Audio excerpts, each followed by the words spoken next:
Hello everybody, welcome back to Julia at Home. I am Julia and this is the third video in a curriculum series I am doing on our 2022 to 2023 school year when I have a fourth grader, a second grader, a 3-year-old, and a 1-year-old who is still sleeping on me.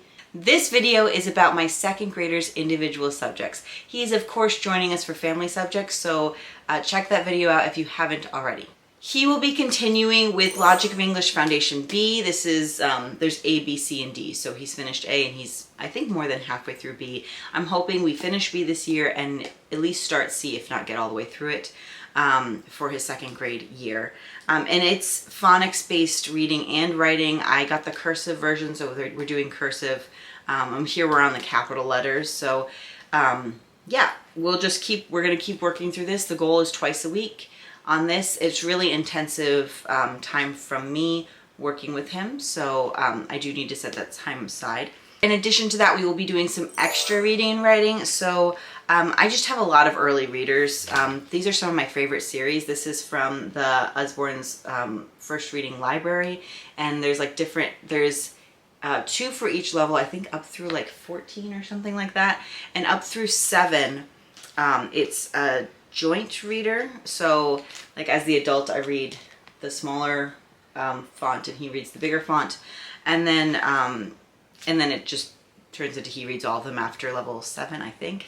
And then there's also there's a lot of books in there, so there's a lot of opportunity for practice.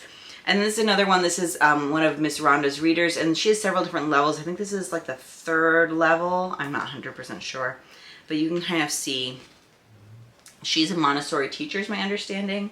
And so it's all very nature and real life based, because that's the philosophy behind Montessori when they're learning to read. So those are 2 options. We also have a bunch of others. And I probably should do a tour or a collection of some of my early readers. Remind me if you want to see that in the comments below. And for writing, I also have this cursive handwriting workbook for him to work through. And he likes workbooks, so he'll like that. And it starts with the individual letters and then it moves into words. And I will also, I'll probably have him just start really easy with this, and then we are going to do some copy work starting this year. I mentioned in the family subjects video, as well as in my 4th graders video, that I did get some of these Arrow products. This is the Dart, and this is aimed towards, I don't know if it's 1st through 3rd or 2nd, 3rd, somewhere in there. So this is aimed at his age, and we'll be starting slowly with this copy work and dictation. And then when I'm doing the Arrow, which is aimed a little too hard for him, if we're doing copy work with him, I'll just shorten and make the passages from those easier for him. I'm not going to make him do the same work as his sister on those. My goal would be to do be doing some copy work by the end of the year. Having finished that book, be doing some copy work, but I really want to take it at his pace, and I'm not sure exactly where he is with it, so we're going to be moving slowly. And I mentioned this a little bit in the 4th grade curriculum video too, but writing also includes creative writing. And so for him, I'm still writing things down for him. So they tend to do projects on their own when they're given a break in school.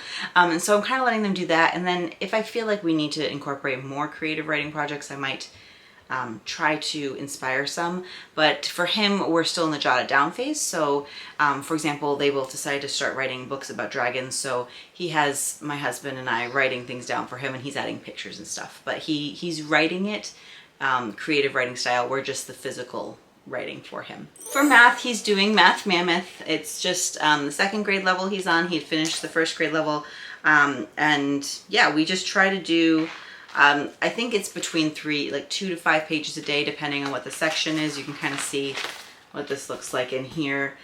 He's not really to the level of reading all this himself yet. So I'm hoping maybe by the end of the year, he'll be a lot closer as we practice our reading more. He also he has a tendency to say it's very small and I don't want to try. So I bet he could actually read more of this than he does. But right now where we are is we're trying to do math, so I read it to him so that we're isolating the difficulty there.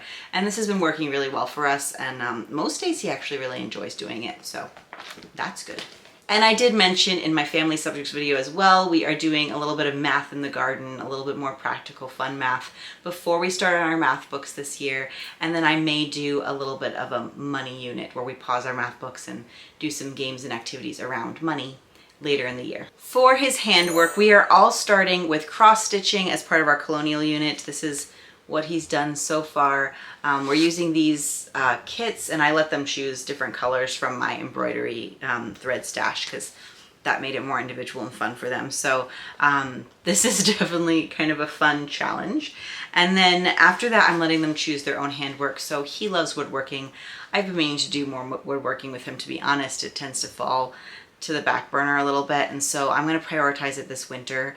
I actually have some woodworking projects I really need to get done before the next gardening season, like some gates and some benches and stuff.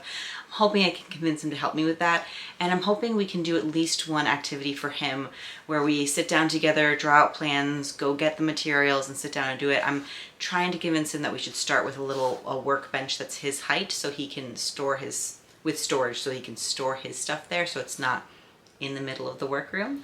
So we'll see. Hopefully we can do that. I should mention that he really wants to learn whittling. It's not something that I am familiar with enough to teach him, or really at all. And I'm not familiar with it, so I don't feel comfortable teaching him. And I feel like it's one of those things that would be really good to have hands-on in-person lessons. So I am kind of keeping my eye out to see if there's anyone in the area.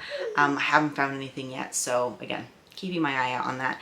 If you know of any really good resources, even just like online ones, let me know. When he's a little bit older, I'll probably feel a little bit more comfortable with him doing something like that. But at 7 years old, I think hands-on in person would be better. And he will be going into his second year of piano this year. I'm requiring all my kids to play an instrument from 1st through 5th grade. And they're all starting with the piano. He wants to play the flute, which is great, but he's a little too young to play it. So we decided to go ahead and start him on the piano, and then he'll have some familiarity with reading music, actually playing, and I think he's already improved so much in 1 year of what he's learned to do. It's really quite amazing. And we're either going to need to do 1 or 2 more years of piano before we can start flute. So I'm keeping my eye on that. Our piano teacher actually also plays the flute. She doesn't teach flute lessons, but it's helpful because then she can give me a sense of when he'll be ready, as far as it's like breath control and like hand coordination. And I think the piano will also help with that. I've never played the flute, but I play the piano. So that's also helpful when they're first learning, for me, that I can really help them with the piano. So for them to be a little bit older when they do something else, I think will be good. But yeah, he'll be doing another year of piano. We love our piano teacher. She teaches both the older kids. The 3-year-old wants to start, but she's a little younger than I would like her to start. So that's his music and instrument, which I think is a really good addition to our homeschool.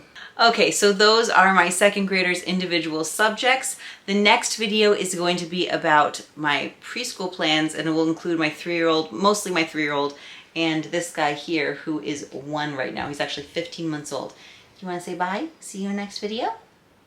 See you in the next video. Bye.